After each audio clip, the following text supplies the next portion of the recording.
جانتا ہوں خوب جو تم ظاہر کرتے ہو اور جو چھپاتے ہو. اب وَإِذْ قُلْنَا لِلْمَلَائِكَةِ اسْجُدُوا لِآدَمَ، میرے محبوب یاد کرو نا ہم نے تمہیں شان اور شرف کیسے بخشا تھا. سبحان اللہ. یاد کرو جب ہم نے فرشتوں کو یہ کہا اسجدوا لآدم، آدم کو سجدہ کرو، فسجدوا الا ابلیس. سبحان اللہ. فرشتوں نے سجدہ کر لیا مگر شیطان نے نہ کیا. ابا واستکبر وکان من الکافرین، اس نے انکار کر دیا اور تکبر کیا، وہ کافروں سے تھا. سبحان اللہ. اب یہاں سے شرف آدم کو ظاہر کیا گیا بدریائے علم. سبحان اللہ. اور آدم علیہ السلام کو جب آدم علیہ السلام نے ان کو علم سکھایا آسماں کا تو حکم فرمایا اسجدوا لآدم. سبحان اللہ. اب یہ تمہارا استاد بن گیا ہے، آدم نے تمہیں علم سکھایا ہے، اسماء کے نام، چیزوں کے نام بتائے ہیں، لہذا آدم کو سجدہ کرو. سبحان اللہ. یہاں سے استاد کی عظمت جو ہے وہ ظاہر ہوتی ہے. استاد اس لائق ہے اگر اللہ اجازت دے تو اس کو سجدہ کیا جائے، لیکن شریعت محمدیہ کے اندر سجدہ کرنے کی اجازت کسی کو نہیں دی گئی ماں سوا خدا برتر کے. ورنہ استاد کی شان اتنی بلند ہے کہ شاگرد اس لائق ہے کہ اپنے استاد کو سجدہ کرے. سبحان اللہ. تبھی تو آدم علیہ السلام کو اللہ پاک نے فرشتوں سے سجدہ اس وقت کروایا جب آدم علیہ السلام نے ان کو اسماء کی تعلیم دی. سبحان اللہ. آدم الاسماء. سبحان اللہ. اچھا تو بات کر رہے تھے کہ حضرت سیدنا آدم علیہ السلام کو اللہ پاک نے سجدہ کروایا. بعض لوگ یہاں سے اعتراض کرتے ہیں کہ آدم علیہ السلام کو اللہ پاک نے منع فرمایا کہ لا تقربا هذه الشجرة فتكونا من الظالمین، اس درخت کے قریب نہ جاؤ، نہ جانا. یہ ساری جنت پڑی ہے، کھاؤ اور پیو اور عیش کرو، بڑی فراخ چیز ہے، اللہ کی ساری نعمتیں تیار موجود ہیں، لیکن لا تقربا هذه الشجرة، تم دونوں یعنی آدم و حوا اس درخت کے قریب نہیں جانا تم دونوں. فتکونا من الظالمین، تم ظالموں میں سے ہو جاؤ گے.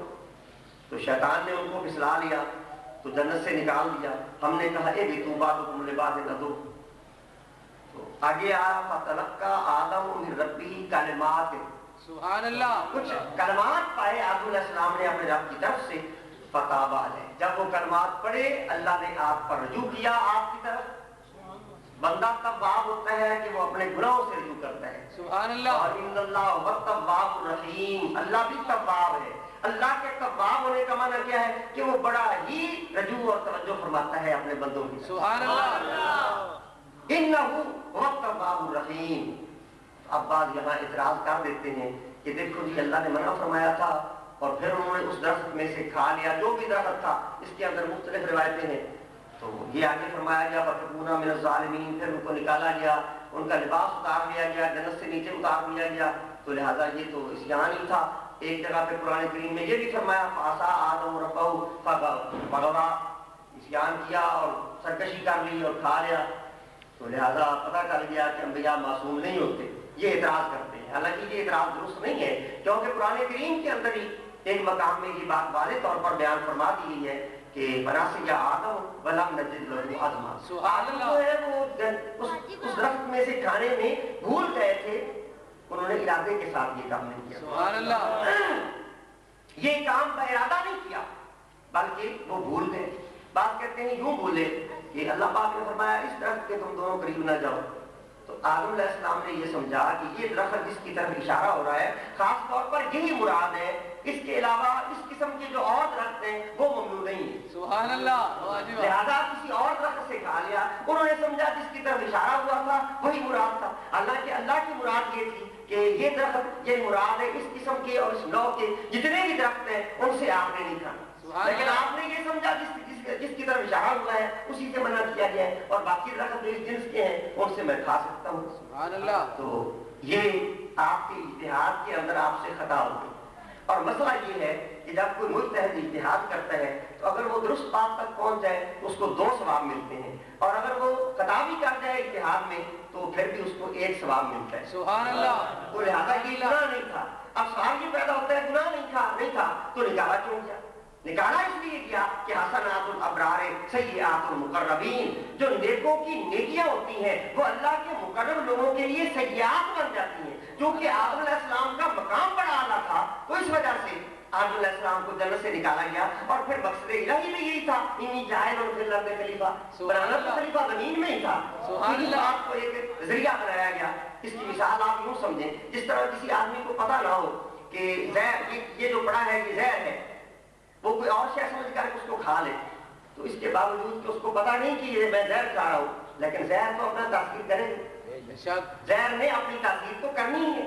اسی طرح جب آدم علیہ السلام نے اس درخت میں سے کھایا تو قضائے حاجت کی ضرورت پڑنی تھی، لہذا جنت میں وہ نہیں جا سکتا تھا، یہ اس کی تاثیر تھی، بطور سزا نہیں نکالا گیا۔ سبحان اللہ۔ بات یہ نہیں کرتے، یہ تو جو کھایا تھا نا اس کا اثر یہ تھا کہ وہاں سے باہر نکلنا پڑنا تھا، تو اس وجہ سے آپ نکلیں گے، کوئی سزا نہیں۔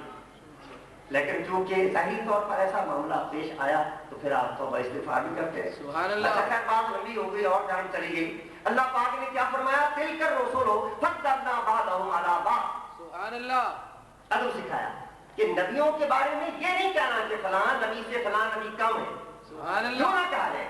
یہ کہا جائے کہ فلاں نبی سے بھی فلاں نبی کا درجہ بلند تھا۔ سبحان اللہ۔ نعرہ تکبیر، نعرہ رسالت، شان انبیاء، ذکر انبیاء، شان مصطفیٰ۔ تو حضرات گرامی قدر، یہ تو حضرت آدم علیہ السلام سے میں تھوڑا تھوڑا جو نشان انبیاء تو بڑا وسیع ایک میدان ہے، میں تھوڑی تھوڑی باتیں ذکر کرتا جاؤں گا۔ سیدنا نوح علیہ السلام آدم ثانی ہوئے، سبحان اللہ، کیونکہ طوفان نوح کے بعد آپ کی ہی صرف اولاد آگے رہی، سبحان اللہ، اور کوئی طوفان نوح کے بعد کسی اور کی اولاد آگے نہیں رہی، اس وجہ سے آپ کو کہا جاتا ہے آدم ثانی۔ سبحان اللہ۔ ایک عاشق رسول نے ایک اور انداز میں اس کو بیان کیا ہے، گو آدم ثانی نوح ہی ہوئے، گو آدم ثانی نوح ہی ہوئے پر اپنی ہی کشتی لے کے ترے۔ سبحان اللہ۔ گو آدم ثانی نوح ہی ہوئے پر اپنی ہی کشتی لے کے ترے، کونین کا بیڑا جز تیرے کوئی اور ترانا کیا جائے۔ سبحان اللہ۔ اللہ اکبر۔ یا رسول اللہ،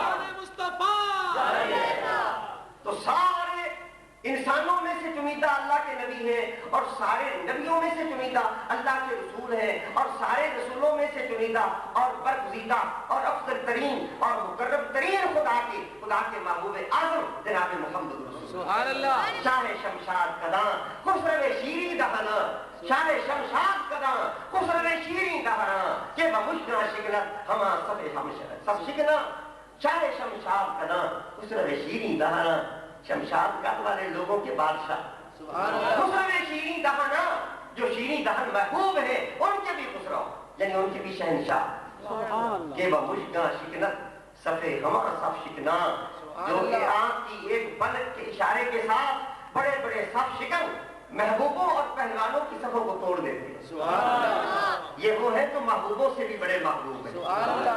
رسولوں کے بڑے رسول ہیں، نبیوں میں نبی ایسے کہ ختم الانبیاء ٹھہرے، نبیوں میں نبی ایسے کہ ختم الانبیاء ٹھہرے، حسینوں میں حسین ایسے کہ محبوب خدا ٹھہرے۔ سبحان اللہ۔ ایسا کوئی محبوب ہوا ہے نہ کہیں ہے، ایسا کوئی محبوب ہوا ہے نہ کہیں ہے، بیٹھا ہے چٹائی پہ مگر عرش نشین۔ سبحان اللہ۔ یہ اللہ کے محبوب ہیں، وہ محبوب کہ جن کے قدموں کے صدقے سارے محبوبوں کو محبوبیت ملتی۔ سبحان اللہ۔ تکبیر۔ اللہ۔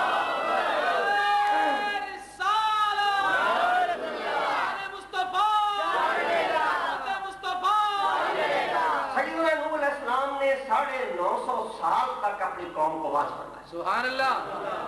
اس وقت عمر بڑی لمبی ہوا کرتی تھی، 950 سال تو آپ واز فرماتے رہے، قوم کو بلاتے رہے حق کی طرف، لیکن قوم نے بڑا ستایا، بڑی تکلیفیں دی، بڑی ایذائیں پہنچائی، اللہ کے اس عظیم رسول کا صبر دیتے 950 سال تک۔ سبحان اللہ۔ بعض اوقات انہوں نے اتنا تکلیف پہنچانی، ضربیں لگانی کہ اپنی طرف سے مار کے پھینک جانا، یہ مر گئے، لیکن اللہ نے پھر زندگی عطا فرمانی۔ سبحان اللہ۔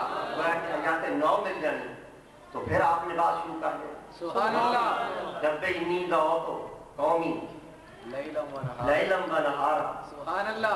میں نے یا اللہ ان کو رات بھی بلایا ہے دن کو بلایا ہے، پوشیدہ بھی بلایا ہے، ظاہر بھی بلایا ہے، بڑی دعوتیں دی ہیں، بڑا سمجھایا ہے۔ قوم نے مجھے بڑا ستایا ہے، میری بات کو مانتے ہیں۔ مشرک تو پہلے بھی تھے، کافر تو تھے، لیکن اللہ کا عذاب نہیں آتا جب اللہ کے نبی بولتے سبحان اللہ رب لا تذر علی الارض من الکافرین دیارا۔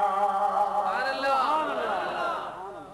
اے میرے رب، اتنی نہ مجھے تکلیفیں پہنچائی ہیں، میں اتنی بار نصیحت میں نے ان کو کی ہے، لیکن انہوں نے میری ایک نہیں مانی۔ 950 سال گزر گئے ہیں۔ رب لا تذر علی الارض من الکافرین دیارا، اے میرے رب، کافروں کا کوئی گھر اب روئے زمین پہ باقی نہ۔